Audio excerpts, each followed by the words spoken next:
Akuបងសូមជម្រាបសួរលោកគ្រូអ្នកគ្រូនិងបងប្អូនអរគ្នាក្នុងព្រះម្ចាស់ព្រះយេស៊ូវគ្រីស្ទហើយថ្ងៃនេះខ្ញុំបានលើកយកព្រះបន្ទូលព្រះអង្គមួយដែលនៅក្នុងព្រះគម្ពីរម៉ាកុសជំពូក12ខ25ខ្ញុំសូមអានជូនត្បិតកាលណាមនុស្សរស់ពីស្លាប់ឡើងវិញនោះមិនដែលយកគ្នាជាប្តីប្រពន្ធទៀតទេគេបានដូចជាទេវតានៅឋានសួគ៌វិញអរគុណដល់ព្រះអង្គព្រះបន្ទូលព្រះអង្គនេះ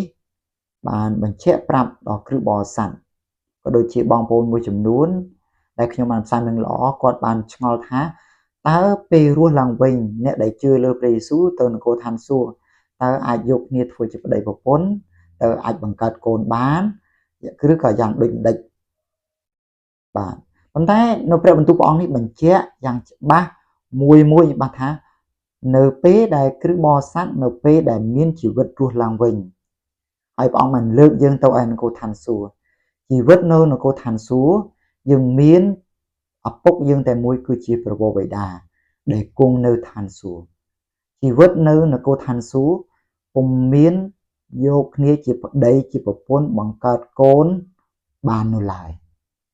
ជីវិតនៅឯនគរឋានសួគ៌គឺជាជីវិតមួយដែលស្អាតស្អំគឺជាជីវិតមួយដែលបរិសុទ្ធហើយព្រះអង្គមានព្រះបន្ទូលថា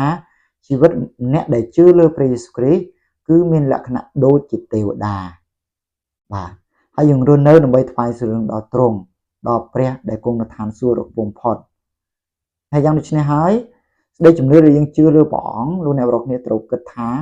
នៅនគរឋានសួគ៌ជាកន្លែងមួយដ៏បរិសុទ្ធយើងមិនមែនរស់នៅដូចផែនដីទេ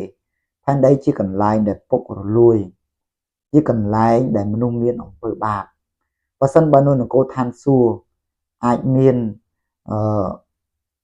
ឬក៏អាចយកគ្នាធ្វើជាប្តីធ្វើជាប្រពន្ធអាចបង្កើតកូនបានគឺមិនខុសឲ្យនៅលើផែនដីនេះឡើយប៉ុន្តែនៅនគរឋានសួគ៌មិនមែនយ៉ាងដូច្នោះនោះឡើយនគរឋានសួគ៌ជាកន្លែងដ៏បរិសុទ្ធយើងលើកទឹកចិត្តលោកអ្នកបងប្អូនថា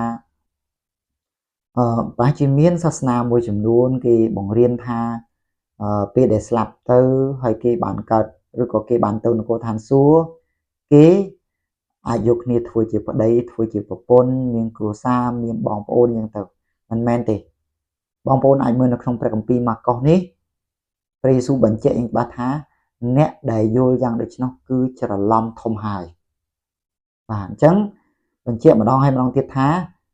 នៅនគរឋានសួគ៌គឺអត់មានភេទទេគឺអភេទទេវតាគឺអត់មានភេទប្រុសភេទស្រីទេគឺអភេទបាទអញ្ចឹងលើកទឹកចិត្តលោកអ្នកបងប្អូនទាំងអស់គ្នាថានៅនគរឋានសួគ៌យើងមានឪពុកយើងតែមួយជាមេគ្រួសារដែលគាត់យើងចូលក្នុងបញ្ជីជីវិតគឺជាព្រះវរបិតានៃគុណឋានសួគ៌យើងមានព្រះវិញ្ញាណបរិសុទ្ធព្រះដ៏ជាជំនួយនិងមានព្រះយេស៊ូវគ្រីស្ទជាព្រះបុត្រានៃព្រះដែលព្រះអង្គជាផ្លូវតែមួយគត់នាំយើងទៅកាន់នគរឋានសួគ៌ទៅកាន់ឯព្រះវរបិតាអញ្ចឹងលើកទឹកចិត្តលោកអ្នកបងប្អូនថានគរឋានសួគ៌ជាកន្លែងដែលបរិសុទ្ធមិនមែនជាកន្លែងដែលរស់នៅដូចជាលោកីដែលមានប្តីមានប្រពន្ធទេតែជាកន្លែងមួយដែលបរិសុទ្ធបំបត្តិអស់ភាពចុកចាប់ភាពសោកសង្រេងការឈឺចាប់ផ្សេងប៉ុន្តែមានមួយបំផុតគឺក្តីស្រឡាញ់សន្តិភាពភាពបរិសុទ្ធនៅចំពោះព្រះម្ចាស់បាទអរគុណព្រះអង្គសូមព្រះម្ចាស់ទ្រង់អនុទានពរបងប្អូនអរគ្នាក្នុងព្រះនាមព្រះយេស៊ូវគ្រីស្ទអាមែន